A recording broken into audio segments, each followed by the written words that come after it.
Mahigit isang linggo bago ang Chinese New Year, isang exhibit ang isinagawa ng grupo ng mga estudyante sa University of the Philippines kung saan tampok ang makulay na Chinese culture. Ang ulat mula kay Sweden Balado.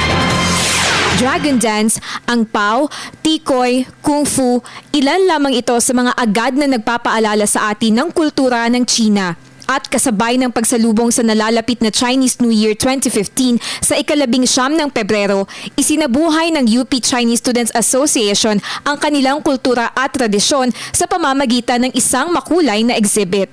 Tampok dito ang family tree na may mga nakasabit na cardboard kung saan doon mababasa kung ano ang tawag sa nanay, tatay, kuya at ate sa wikang Inchik. May mga poster din na naglalahad ng kanilang tradisyon tulad ng pagpili ng petsa base sa feng shui para sa engagement, kasal at house blessing. Bihira umano silang mag-schedule ng events tuwing Ghost Month. Yan ay ang buwan ng Agosto na kung sa mga Pilipino naman ay ginugunita tuwing Nobyembre. Makikita rin sa exhibit ang iyong forecast base sa iyong Chinese zodiac sign.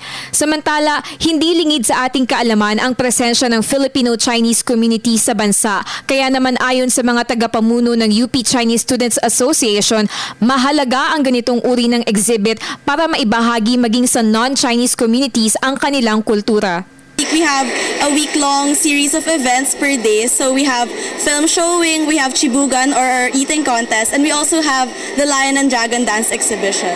The theme is from birth to death. So it's like life traditions of the Chinese community. So we have here, it starts from birth and then the wedding traditions, and then here naman is the death traditions.